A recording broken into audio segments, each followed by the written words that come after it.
Hello everyone from Tony the Scarlet Ghost. So let's talk about Resident Evil 4 VR, one of the best VR games of 2021. And I was very curious to try it because I'm a big fan of the Resident Evil saga, especially the first titles that I've been able to play. And when I knew that it was released on Quest, I was super excited about it, but I didn't manage to play it until the winter holidays because of my work. I was under a heavy load of work. And so during the holidays, before Christmas, I started playing it and I ended it like yesterday. It was really a long ride to play this game, also because of work. I wasn't able to play that much every day. And the game is pretty long and is also pretty cool. So let me tell you why I liked it. The game Resident Evil 4 VR is the porting of Resident Evil 4 that I wasn't able to play on PC at that time, so it was my first time playing the game. During this review, we'll also leave you some mild spoilers on the gameplay, not on the story. So if you really don't want to know anything about it, don't watch this video. But anyway, just spoil something of the gameplay here and there and not like big surprises or whatever. So starting this review, let me talk immediately of how is the porting. Does it look like a 2D game or a porting of VR game? I think that Armature, that is the company that made the porting of this game by Capcom, made an amazing job. Personally, I found it a VR game. It didn't look to me at all like porting of a 2D game. Yes, thinking about something, how it happens, probably it's a bit weird for VR, but not that weird. I mean, it seems like strange choices sometimes, but anyway coherent with the VR game. So I think that they made a great job. There is just one thing that for me is terrible. It's really terrible. You know that VR Resident Evil games are all made with a story. And the story is told via documents that you find in the game that gives you the lore and that tells you how the story goes ahead or makes you discover some characters and cutscenes, videos that are played during the game. So the videos are actually played in front of you still in 2D. And I have to say that thing is not that bad actually. It's like being in a cinema because anyway when there is a cutscene there is the end of your gameplay, then you see the video and then you play again. And that can be acceptable for me that is in 2D because the gaming session is finished and now there is something new that begins. So it's like being in a cinema with a huge screen in front of you and you see the cutscene. The bad thing of the cutscenes is that they still use the graphics on the old Resident Evil, so they look really old in 2022, but they are okay in my opinion. The problem is that sometimes during the game, while you play, there are some kind of little videos of actions happening. Let's make an example. You are on in front of an house and there is a window open in front of you. You can press a button to make Leon, the main character of the game, enter into the house just jumping. And usually when you do it, or when you go out from a stair, it may happen that the game shows you an animation of Leon doing like a somersault with a little video. If you do it on a PC, that's okay. It's 2D video and 2D game that you play normally. So I mean, the game is 3D, but you play it on a 2D video, on a flat video. What it happens in VR is that first you are like in VR, then bam, you go with the screen in front of you, there is animation, and bam, you're in VR again. And this is super weird, and it's even worse when this happens during an action scene. Like, I remember in some boss fights, like there are this kind of scenes in some moments, like you have to perform some actions, etc. And it's totally, it's disorientating. It's like, okay, I'm in VR, bam, shoot the video, then bam, again in VR, and I'm like, okay, but where I am in the world? This is totally bad. It's the worst thing of the whole game is this kind of little 2D animations when you play. I think that, I don't know, probably they should have probably removing it was a better choice. I don't know, but anyway, it's really bad. So the VR game is good. What is Resident Evil VR about? So it's the story of Leon Scott Kennedy. He was a policeman. If you remember Resident Evil 2, it was one of the characters there. And he is sent in some location in Spain or something like that to recover the daughter of the president of the United States that is being kidnapped. And so you have to rescue her. But as soon as you arrive, you notice that the people there in the village where you are try to kill you, they're like super aggressive, they behave in a weird way, etc. You have to basically kill them until you reach the president's daughter and try to rescue her. I won't spoil you what happens, why the villagers behave this way, what happens in the meanwhile, etc. It's a Resident Evil game, so you can imagine something, but it's not about zombies actually, it is just pretty well known. It's the first title of the Resident Evil saga that was not about zombies. But anyway, the villagers are pretty creepy as well. So this is the plot, and so the game is structured in like 25 episodes that happens in 3 different locations. You start in a village, and you end in an isle, and the middle scene is in a castle. And basically you have to do this pretty long game. In the end, I finished it in 25 hours, 2 minutes and 22 seconds. That's the final time that I had, because the game updates you on the time that you're spending inside the game. So it's pretty long to be a VR game. It's because it was not a VR game. And I think it's pretty cool, this game, especially for the atmosphere it has. I would say that what I always loved of the Resident Evil saga, I loved especially the survival horror mood of the first 3 titles, and also of Code Veronica. Is really the mood. Everything is so creepy, is so disturbing. The audio puts you in tension, and so you never feel comfortable in the world of Resident Evil. It happened on PC, and it's even like that in VR. So the mood of the game is amazing. As someone said when reviewing this game, it's also cool that it's creepy, but it's never super frightening. The first titles of Resident Evil were about zombies. You always having some kind of weird framing of the scene, so you see the enemies popping up immediately and you have a jump scares, etc. This episode is creepy, is scary, but it's not that scary. So it's good to be a VR title. So because in VR, horror games can be pretty intense, and in this case, you feel the emotions of a horror game, but without being super scary.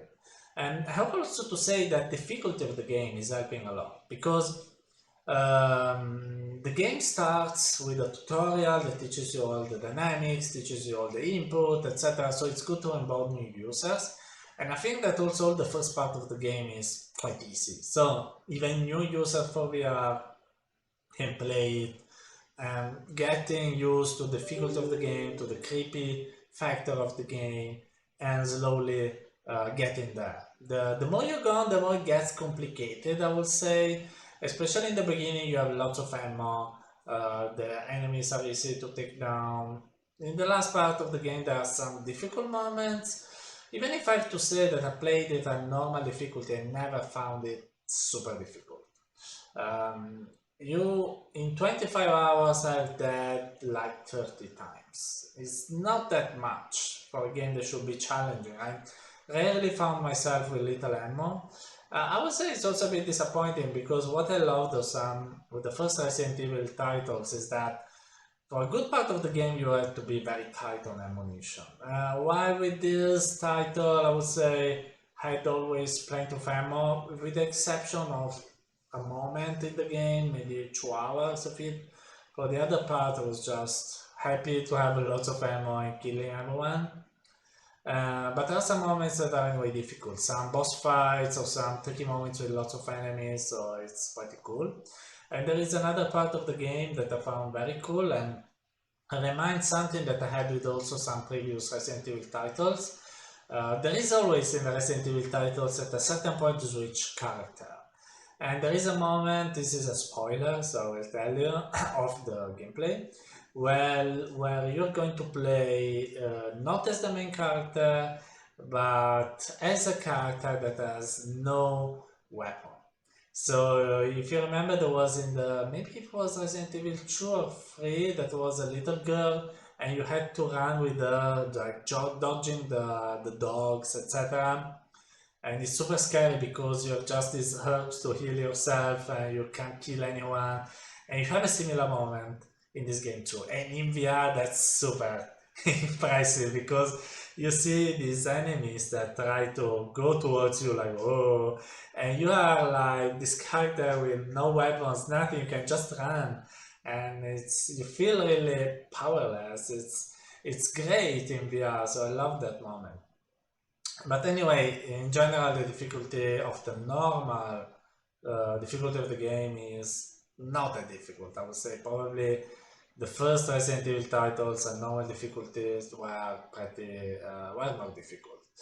The gameplay is going around killing creatures, villages, getting some ammo you find around. There's a lot of exploration to be found. You can find some ammo, you can find some treasures, and you can use the resources that you have, for the weapons to kill the enemies, and the treasures, the jewels that you find.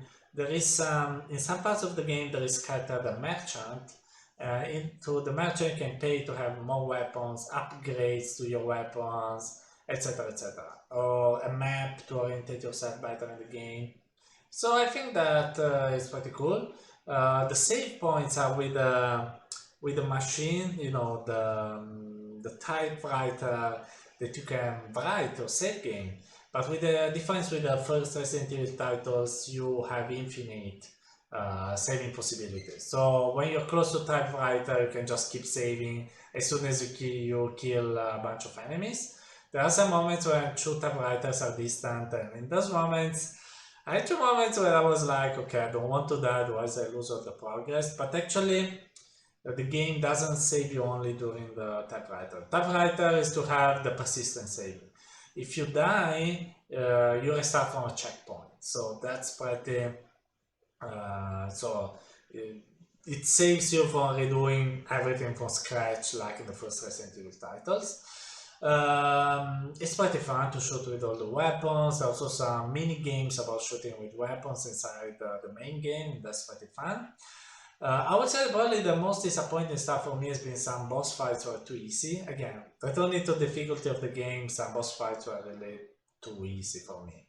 But that's okay. I mean, probably the VR new buys will find them better for this reason. What else? So the immersion of the game is so and so. So I told you that the mood of the game is amazing. I confirm that. The atmosphere, the audio, the soundtrack, hearing some screams here and there that keeps you always attentive of what you have around you is great. But since the game is an adaptation of an old game and it must run on Quest that is very limited, you really notice that sometimes the textures and the graphics are not that good. Especially, I mean, you see in front of you boss monster and you see the face that is blurred. I mean, it breaks a bit immersion. I had some moments where I really could feel that the graphics were great, especially some textures of the faces. So this was also not good for immersion. I mean, the presence is good because there is a good story, there is a good music, you really want to be inside the game. But sometimes the magic is broken by these graphical issues. I can say that sometimes I had not the sensation to be there with, let's say, zombies, even if they are not zombies, but I don't want to spoil you anything. But I had the sensation of being inside a game with creatures. So I felt inside an old game, not inside a real world with those things happening. and that was a bit disappointing. I have to say that also all these constant, anyway, there is a constant atmosphere of having been scared or horror stuff was not good for me when I went to sleep at night after I played the game. I had lots of nightmares or this kind of stuff. So I advise you to play it during the day, not before going to bed, because that's some bad effects. What else I can say? The game is a good tutorial. You control everything with the controller. You can choose if going with teleporting or going with smooth movement. If taking the weapons from the chest, and it's very immersive, or just having like a switch on the controller to change them, so there are lots of options. I rarely had motion sickness, just in some scenes with a moving camera or whatever, maybe like 4 in the whole game and this kind of stuff. So I would say it's also pretty comfortable. The input choice is very good, very immersive. I can really take everything, all the objects, grab them, use the trigger to shoot, the grip to grab the object, etc. So standard interactions and designed very well. So this is more or less what I have to say about this game. For the rest, is a classical Resident Evil game, so you have to hear, you have to shoot, etc. This is everything. And the last two teeny details about the game is the first one is that since it is set in Spain, if you know a bit of Spanish, it's funnier because you can understand what the villagers are saying sometimes. So it's better. I'm Italian. I've studied a bit of Spanish, so I could understand what they were saying, and it was fun. And the other thing is that I noticed, and I think that was a great design choice actually. I noticed just the last day when there is this character of the son of the president, and if you try to touch her to prevent you from doing some kind of not good stuff with her, your hands disappear when they are close to her body.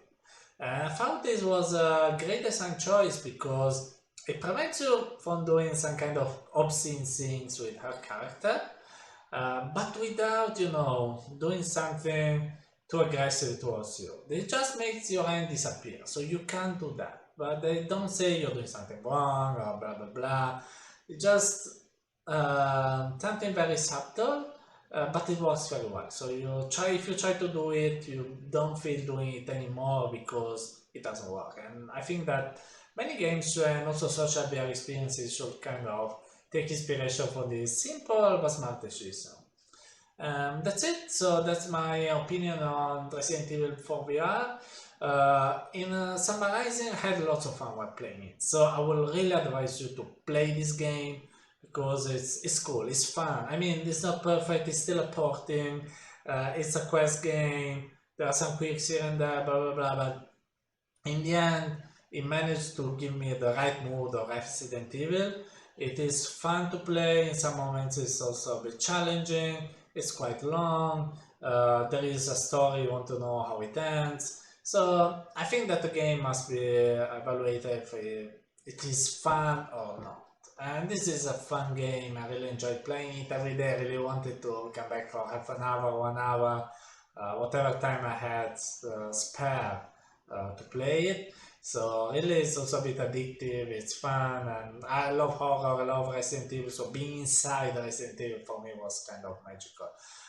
My suggestion is that if you like Resident Evil, if you like action game, horror games, whatever, if you want to buy also a game that has been very successful, you should absolutely buy it. I wouldn't buy it if you really want like super hardcore games for VR, if you want games with perfect graphics and this kind of stuff, because in that case it is not the game you're looking for. There are games on Quest with better graphics. I would say, for instance, Red Matter is another genre, but it's very good graphics on Quest. This is not a game that I will remember for its graphics, more for the lore, for the mood, and also for the fun moments of shooting these things. Also Some moments also difficult during the game were challenging. There were not many, but they were there. And I think it was a great game. It gave me 25 hours of fun. And after I finished, actually, I could play again with the new difficulties. So, and a new mode, the mercenaries mode is coming. So there will be new content to play soon. So that my suggestion is to buy it on the Oculus Store and have fun with it. Thanks for watching this video. If you enjoyed it, please like it and subscribe to my channel clicking on the red button here below. I really thank you again and I hope you will enjoy your day in VR. Bye bye.